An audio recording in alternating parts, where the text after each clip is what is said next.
disais, je pourrais le partager après, c'est l'histoire d'un roi Oui, inventé qu'on très bien, appelle Rokoto Maya, Ningisa très très bien. Bassabassa et deux pêcheurs. C'est pour Mhm. traduire la situation d'un conflit, d'une violence. Mais l'approche que je préconise, c'est de voir ce qu'on ne voit pas et d'entendre ce qu'on n'entend pas.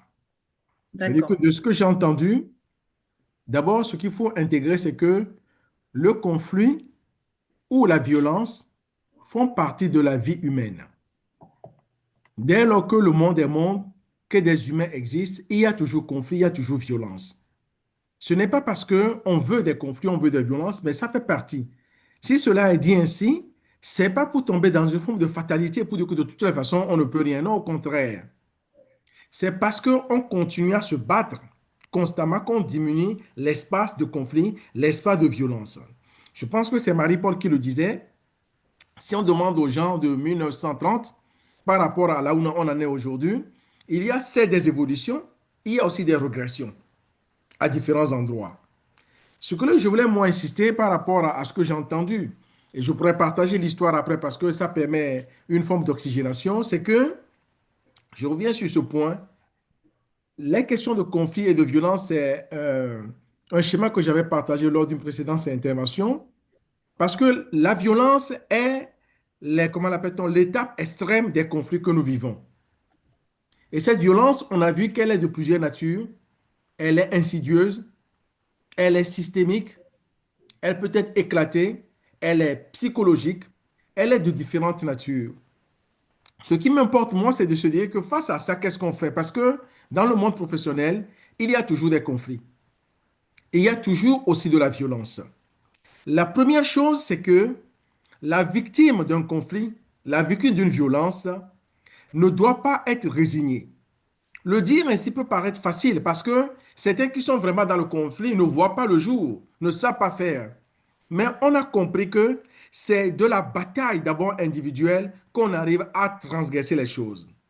Vous savez, dans les savoirs endogènes africains, il est dit que le ver de terre, qui est un mollusque, n'a pas d'os. Mais vous ne verrez aucun sol dans le monde entier, aussi dur fut-il, où le ver de terre n'arrive pas à y faire sa demeure. Il n'y en a aucun. Et on dit, quelle que soit la dureté de la terre, du sol, le ver de terre, comme disent les Congolais, malembe, malembe, tokokoma. Doucement, doucement, on va y arriver. Le ver de terre finit par trouver sa demeure. Je voulais partager, c'est que il faut toujours se défendre et il faut être accompagné. J'allais monter le schéma comment l'appelle-t-on, de la brindille. À travers ce schéma, on voit qu'une brindille tout seul se rompt facilement, se casse.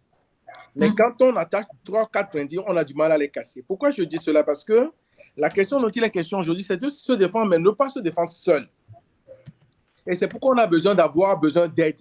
Des gens qui accompagnent, des soutiens qui viennent donner un coup d'œil, une parole.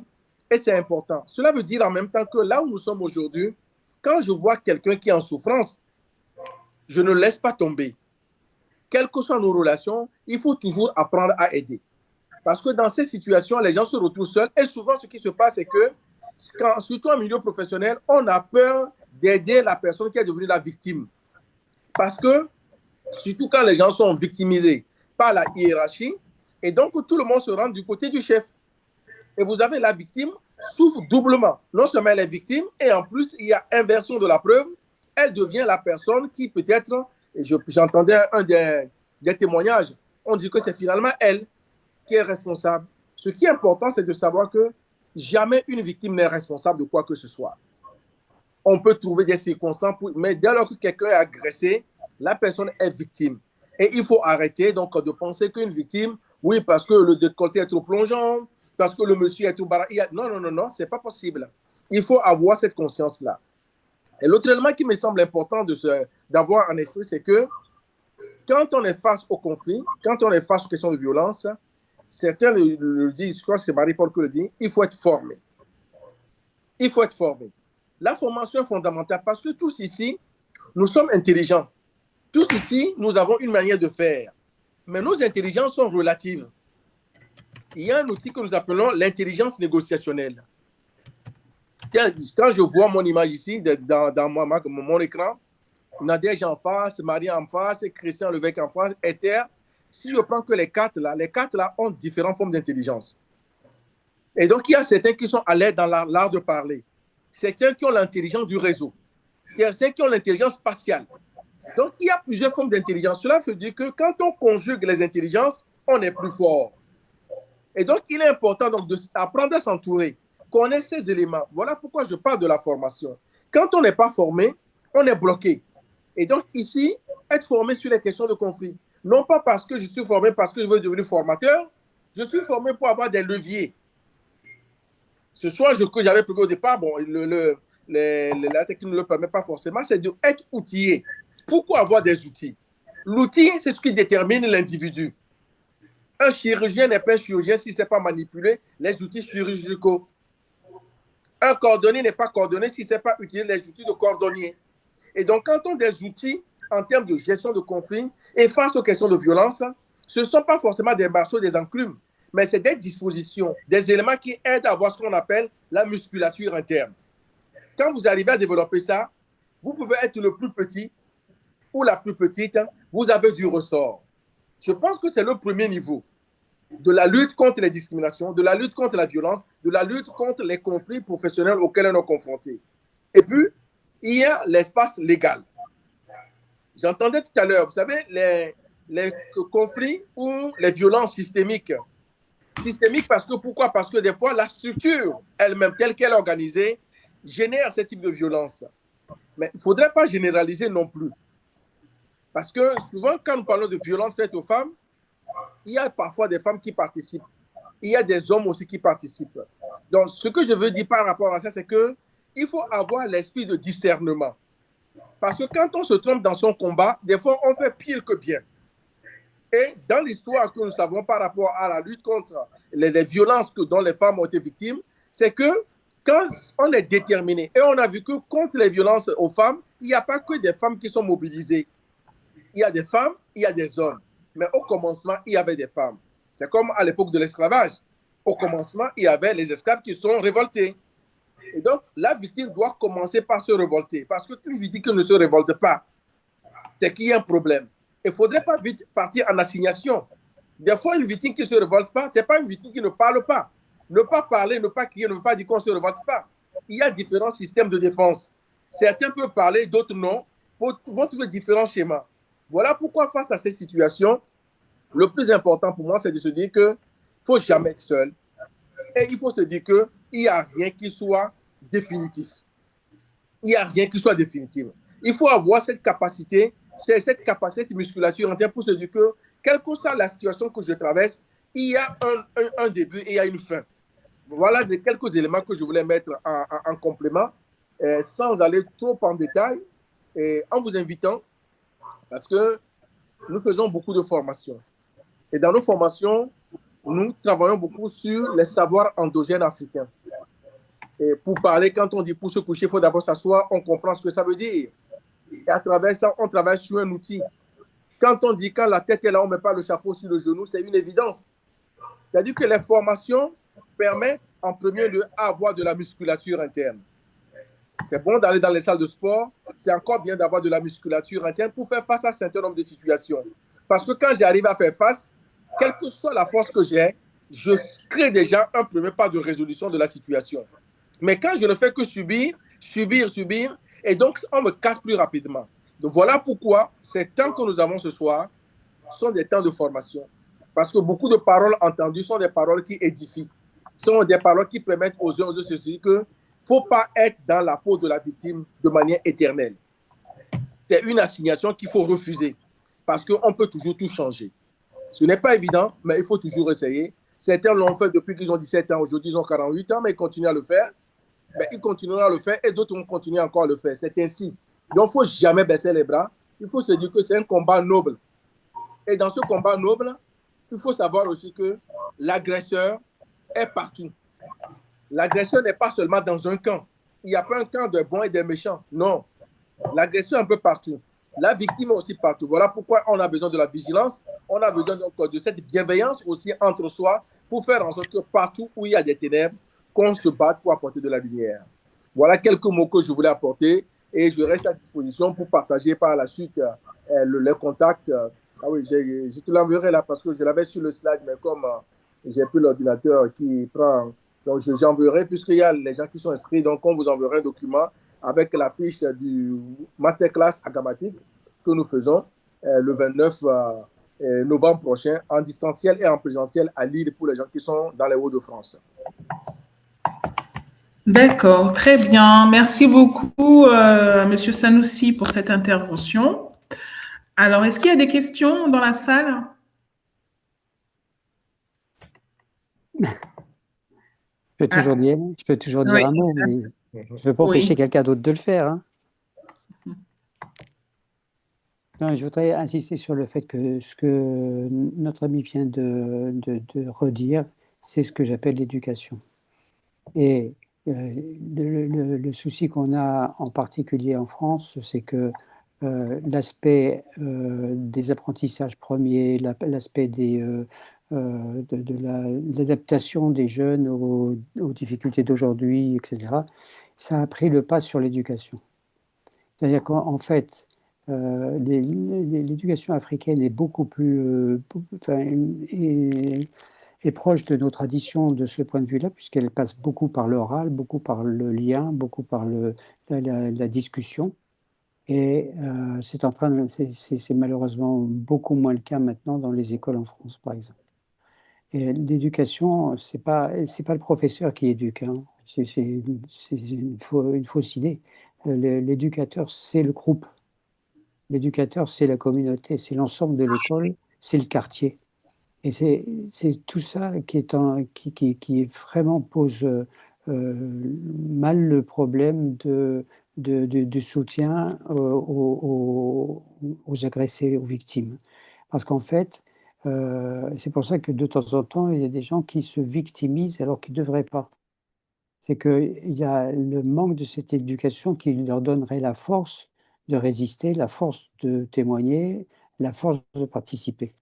Je crois qu'on se rejoint un petit peu tous là-dessus. J'ai une question. Oui. Pour Kaz, que je connais très bien. Je m'avais pas. Alors, la question c'est, on parle beaucoup des victimes. Parlons un peu des agresseurs. Parlons des agresseurs. Comment quelqu'un se retrouve agresseur dans une entreprise? Est-ce que c'est sa personnalité? Est-ce que c'est la société qui l'a rendu ainsi? Est-ce que ce sont ses études qui l'ont rendu ainsi? Est-ce que c'est sa famille qui l'a rendu ainsi? Ou mais c'est le pouvoir qu'on lui a donné qui le rend ainsi? Est-ce qu'on ne devrait pas aussi comprendre le profil des agresseurs? Oui, tout à fait. Merci, Marie-Paul. Je pense que l'agresseur, il est un peu dans chacun et il est révélé en fonction des contextes et des situations. C'est comme il y a le yang en chaque personne. Il y a du bon et du mauvais en chaque personne. Il y a des gens, des fois, vous allez être surpris de les voir que dans une situation donnée, ils se comportent d'une façon inattendue. Donc, il y a un peu en chacun. C'est comme dans le théâtre dramatique, vous avez l'agresseur, la victime et le sauveur. Il y a un peu de ça dans chacun. Des fois, la victime est l'agresseur de quelqu'un. Donc, tout est question de circonstances. Tout ce que tu as dit là, effectivement, permet d'identifier l'agresseur. C'est le pouvoir et la mauvaise compréhension du pouvoir. Ils pensent que quand on est au pouvoir, il faut dominer. Donc, les gens qui n'ont pas la culture managériale, par exemple, pensent que le bon manager, c'est celui qui fait peur à tout le monde. C'est comme ça, il agresse tout le monde, il fait peur à tout le monde. Là, il est content. Alors qu'il ne sait pas que le manager peut être beaucoup d'autres choses que ça. Et donc, il devient un agresseur parce que le contexte le met dans une situation et des fois, c'est pour cacher sa faiblesse. Certains, c'est des postures psychologiques. Il y a des gens comme ça, psychologiquement, sont des gens, entre guillemets, méchants, mauvais, ainsi de suite. Ce que je sais, c'est que dans les processus de gestion de conflit, personne n'aime être la peau dans la peau de l'agresseur. Même celui qui agresse, tout le monde sait qu'il agresse. Quand vous dites, vous m'agressez, il va vous dire, jamais je vous agresse.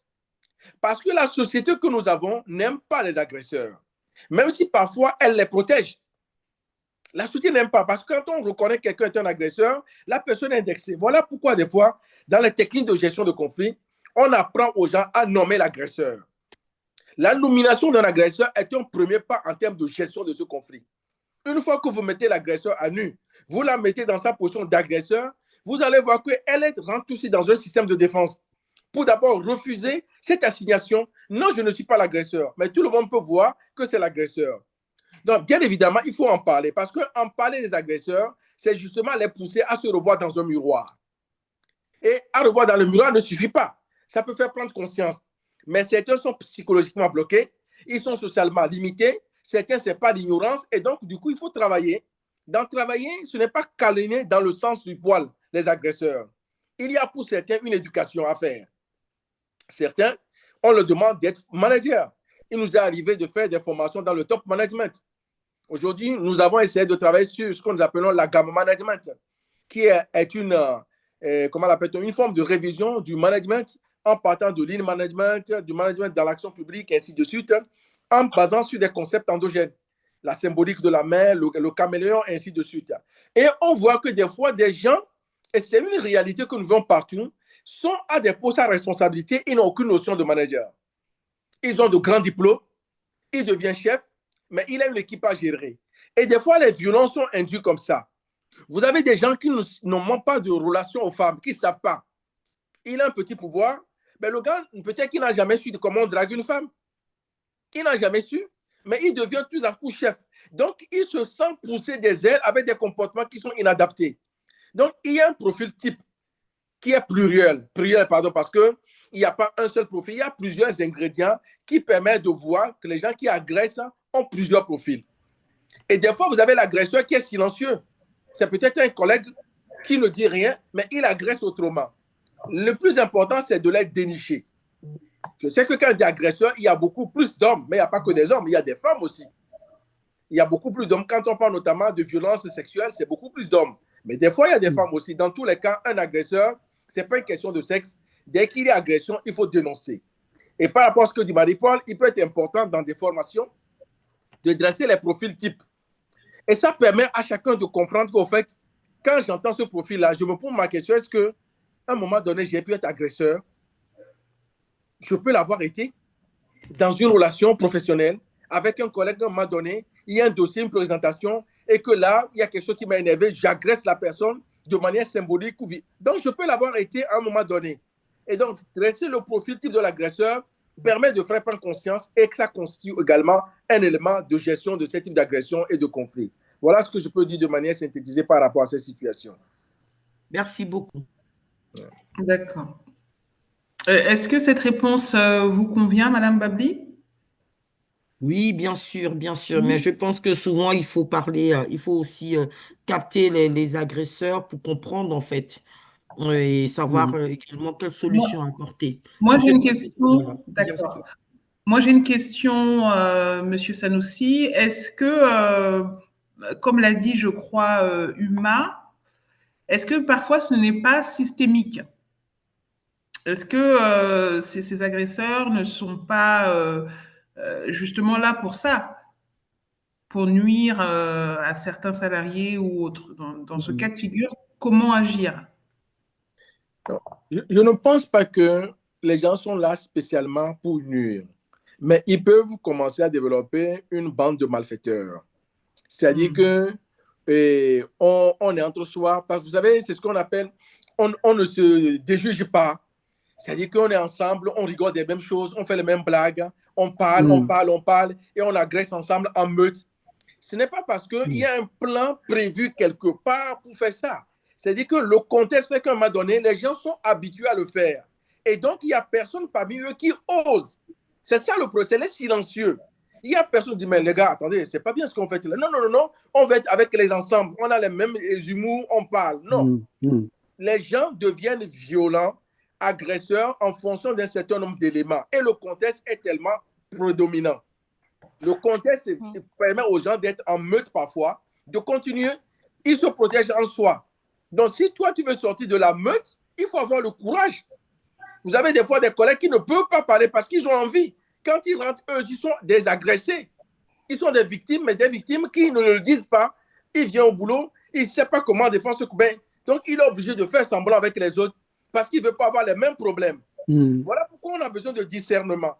Donc, les agresseurs, moi, je ne pense pas qu'il y a une race spécifique des gens qui viennent au boulot parce que leur idée est de faire du mal aux gens. Mais le contexte fait que, avec leur histoire personnelle, ainsi de suite, ils peuvent développer, je dirais, une maladie qui est la maladie de l'agresseur. Et La maladie de l'agresseur. Continuer à agresser. D'accord. Il y a une question. Uma? Je suis ravie de l'entendre dire par Monsieur Sanoussi, parce qu'effectivement, nous, vous parlez de loups, mais en France, on appelle ça des moutons. Il y a effectivement une très belle vidéo d'un prof de droit qui avait mis, je le partagerai au collectif, hein. C'est quelque chose vraiment un très bon exemple. Vous avez un prof de droit, il accueille tous les étudiants, puis la dernière arrive. Il l'agresse devant tout le monde méchamment. Il fait dehors. Mais vraiment, elle était honteuse et tous les étudiants regardaient, ils ne savaient pas quoi dire, quoi répondre, etc. Elle est sortie. Et puis après, il demande aux étudiants, vous avez fait quelque chose pour la protéger? Et là, il a dit, vous êtes des futurs avocats. Vous avez vos convictions, mais à la place de la défendre, vous avez détourné le regard. Et là, c'est vraiment une belle leçon d'un bon prof qui explique que c'est pas parce que la société vous demande vous êtes soumis au regard de la société qu'il faut oublier votre intégrité. Et ça, c'est vraiment une très belle vidéo. Je la partagerai au collectif pour le faire partager à tout le monde si vous êtes bien d'accord. Mais ce que vous Bien avez sûr. dit, c'est exactement ça. C'est Mais, exactement ça et c'est exactement ce qu'on vit régulièrement dans les entreprises. mais est-ce que la victime savait ce qui lui arriverait? Enfin, elle était un peu En au fait, sur courant le avant moment, quand même? elle était boussolée, mais il l'a fait rentrer et il a expliqué, il a fait cette leçon de droit à tout le monde. Ah Et ouais. là, elle a compris qu'effectivement, il avait fait exprès. Mais sur le moment, ça n'a pas Ah duré ouais, ça a 1 dû heure ou 2 être. heures, c'était juste Oui, 5 oui. minutes. Ouais. Mais du coup, elle aussi, elle a reçu la leçon en disant que quand tu es victime, toi, dans quelle situation tu es et qu'autour de toi, les gens vont agresser Ouais. ton futur client ou la personne que tu vas défendre. C'est vraiment génial. Je vais essayer de vous la retrouver pour vous l'envoyer. Ouais, c'est bien.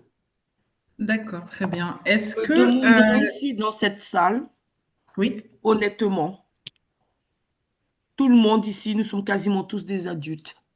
Que ferait tout le monde ici si on était en entreprise? On a des dettes, on a tout. Et qu'on a un chef qui est horrible et qui nous dit à tous ici, ne parle pas à telle personne. Il faut la pousser à bout, il faut la faire partir de l'entreprise. Nous sommes 16 personnes. Qui aujourd'hui va dire que il ne va pas exécuter les ordres de son supérieur? Parce que tout simplement, il souhaite garder sa place. Et que parce qu'il se dit, c'est entre elle ou moi et je peux faire moi. Honnêtement. Ta question, Marie-Paul, elle est importante. En même temps, ça dit que si on doit répondre de manière binaire, puisqu'on doit obéissance au chef jusqu'à ce que les règles données ou les décisions auxquelles il nous invite ne sont pas légales. Mais en même temps, ce n'est pas tout. Dans ce que tu dis, il y a quelque chose de très important parce que c'est là où il faut être formé. Il y a l'histoire d'un roi, par exemple, dans un pays donné. Il aime la vérité et il n'aime jamais que quelqu'un le conteste. Si tu mens, il te tue. Si tu le contestes, il te tue. Et voilà qu'il fait une grande fête, il fait venir des gens et il prend une bouteille, comme là, je prends un verre ici. Vous voyez la couleur du verre, donc c'est transparent.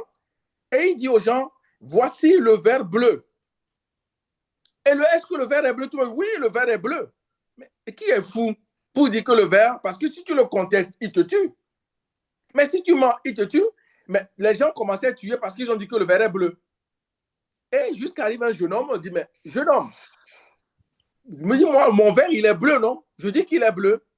Et le jeune homme, au lieu de répondre par oui ou non, a commencé à dire, mais grand roi, tu sais que tu es le tout-puissant roi, celui qui a la chaise infinie, la connaissance infinie. Ce que tu sais, nul ne peut le savoir. Ton savoir est immense. Ce que tu dis, c'est ça qui est. Qui suis-je pour ne pas voir ce que toi tu vois? Qui suis-je pour contester ce que tu dis? Ta vérité est ma vérité, mon roi. Ce que tu penses qu'est, c'est ce qui est. Il a parlé pendant 2 minutes sans rien dire. Au fait, il a parlé, il a transformé au roi. Il ne lui a pas dit tu as raison, il n'y a pas dit tu as tort. Il a changé. Pourquoi je dis ça? Parce qu'en gestion de conflit, généralement, on ne sort pas du cadre. On pense que c'est binaire, action-réaction. Du coup, on pense qu'on est coincé à une action donnée. Non. Il faut avoir le côté distributif. Dans ces situations, il faut être distributif. Si vous n'êtes pas distributif, vous serez dans une camisole de force. Donc, vous allez suivre comme un mouton alors que vous ne voulez pas. Mais quand vous réussissez à sortir de la gestion de conflit, si on était en ligne là, ou en formation présentielle, vous allez voir, quand on fait des traits, on vous dit de relier trois rangées de traits. Voilà. Si vous le faites sans sortir des rangées, vous ne réussirez pas. C'est ça la symbolique. Quand vous êtes face à des situations insolubles, il faut toujours avoir le côté disruptif. Et quand vous l'avez, dans le cas précis, le jeune homme, il a réussi à désamorcer le roi qui attendait une réponse binaire et ne lui a pas donné une réponse binaire, il lui a fait une poésie à la place et finalement, il a répondu et il a eu la vue sauve.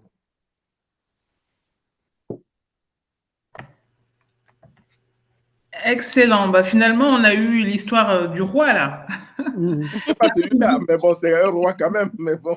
Merci beaucoup. Ouais. Est-ce qu'il y a une dernière question avant qu'on se quitte ou il n'y a plus de questions dans la salle? Donc, je voudrais juste te féliciter parce que je trouve que l'ensemble de notre relation de ce soir a beaucoup d'intérêt et je souhaite qu'on ait encore des informations les uns des autres par ton intermédiaire. D'accord, très bien. Merci beaucoup, Christian.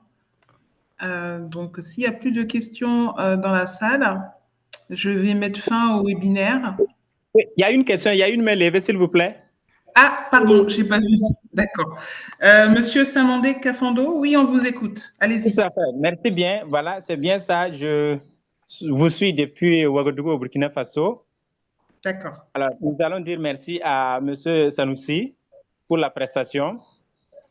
Voilà, effectivement, il faut se former pour avoir les différentes notions de conflit, de violence, connaître ses émotions, les maîtriser, voilà, pour s'en sortir dans les cas de gestion et de prévention de conflits. Alors, ce que j'aimerais savoir, c'est la question de contextualisation. Alors, quelle peut être la solution palliative en matière de TIC, les technologies de l'information et de la communication? Quel peut être le rôle et la place des technologies de l'information et de la communication pour prévenir et pour gérer les conflits en milieu professionnel? Merci. Pourquoi ne posez pas une question facile?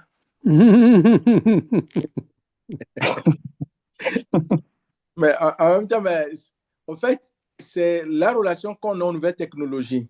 Et, par exemple, nous, on animait un master en ligne en diplomatie, stratégie négociationnelle, médiation et gestion de conflits.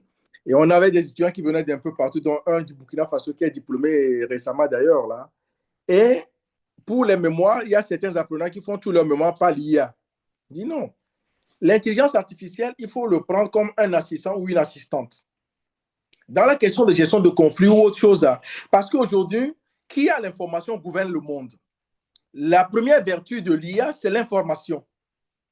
C'est l'information. Et donc, moi, je pense aujourd'hui, dans nos travaux, regardez, on a le concept de l'intelligence négociationnelle, que peut-être certains ici connaissent. Comme je dis, on a plusieurs formes d'intelligence.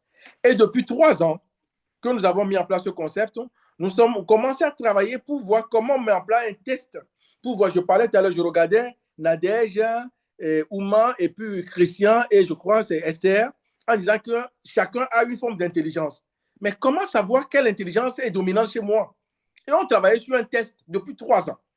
On l'a testé, on a fait des formations ici ou là, des conférences scientifiques. Et il a fallu qu'on travaille maintenant avec l'IA. Et tous les travaux que nous avons faits, je vous assure qu'en 3 jours, nous avons un outil. On a refait tous les tests qu'on avait précédemment et on a gagné du temps. Et aujourd'hui, je suis en mesure, en me faisant passer ce test-là, de dire que les 4 que j'ai identifiés, je vous dirai vos 3 principales intelligences. Et on a testé, ça marche. Non seulement on vous le dit, mais on vous donne des outils. Parce que quand tu sais là où tu es compétent, tu performes. Donc, tu sais là où tu n'es pas compétent. C'est quand tu vas en entretien, tu mets en avant tes atouts. Mais si tu sais que tu as une zone faible, tu prépares au cas où je saurais limiter les dégâts. Mais là où je suis bon, c'est ça que je mets en avant. Vous voyez que moi, je pense que par rapport aux conflits, aux outils autres là, il faut prendre l'IA comme étant une aide. Cette aide-là peut aider à avoir les bonnes informations, avoir les bons outils, parce que l'IA ne va pas remplacer l'humain. Et le conflit, c'est entre l'humain et humain. L'IA peut avoir un rôle particulier. En tout cas, moi, c'est mon rôle aujourd'hui, en tout cas, ce que je fais, en disant qu'on peut aller plus vite. On travaille sur des concepts. Je vous dis que nous travaillons sur des concepts des savoirs endogènes africains. Comment on fait d'un savoir endogène africain un outil scientifique? Il faut le soumettre à la critique scientifique, aux théories. Quand je dis pour se coucher, il faut d'abord s'asseoir. Mais quand ça devient un outil, cela veut dire qu'on le soumet à la critique. Et là, l'IA peut m'aider parce que j'ai des références littéraires et je soumets à d'autres personnes. Donc, je pense que oui, il faut travailler avec l'intelligence artificielle, mais il ne faudrait pas qu'on soit son esclave, il faut qu'il soit notre assistant. D'accord. Kaz, excuse-moi, mais en fait, la question qu'il posait, c'était comment les techniques ou la digitalisation peut aussi aider dans notre combat. Et vous êtes parti vraiment sur l'intelligence artificielle précisément, mais je pense que c'est un de vos peut-être étudiants dont vous savez un peu au préalable où ils voulaient en venir. Mais moi, dans mon sens, je pense qu'aussi ça peut être aidant. Parce que aujourd'hui, regardez, on est en train d'utiliser la digitalisation pour faire cette conférence. Donc, des personnes du Burkina peuvent se connecter aujourd'hui. Ça permettra aussi à celui du Burkina, par exemple, de savoir comment les réformes se passent en France. Et ça peut lui donner aussi une ouverture par rapport à son propre pays. Donc, en fait, qu'on le veuille ou pas, la digitalisation permet une information de masse. Ce n'est pas non plus mauvais. Après, c'est comme dans tout, c'est ce que tu dis pour l'IA, par exemple, il faut savoir comment l'utiliser. Et donc, les techniques comment dire, de la digitalisation pour beaucoup aider aussi dans notre combat et influencer. Nous savons, les politiques et tout ça, ils suivent ce que nous faisons. Ils suivent les vidéos. Vous savez, ils sont par exemple sur des sites comme les Twitter, etc. Ils savent ce qu'on met. Ils ne sont pas non plus complètement dans leur bulle. Ils ont des services de communication, ils savent ce qui se passe. Donc, il faut aussi utiliser ces réseaux sociaux pour mettre aussi la pression sur eux. Et c'est vraiment un bon canal pour mettre la pression. Il y a des situations qui se sont décantées après des vidéos TikTok. Même si je ne suis pas toujours d'accord. Mais il y a des millions de vues qu'on fait mais des sociétés ont remis en question les décisions qu'ils ont prises et que la justice aussi a pu intervenir à cause des vidéos et la prise de position de certaines personnes sur les réseaux. Donc, ça peut être aidant. Par contre, il faut savoir l'utiliser, je suis d'accord. Ceux qui ne savent pas l'utiliser peuvent, au lieu de se faire aider par les vidéos, peuvent se retrouver effectivement coupables. Donc ça aussi, ça mérite une formation également. Merci beaucoup. Merci. Je suis totalement d'accord. Hein. On est en mode addition-multiplication. Je suis totalement d'accord.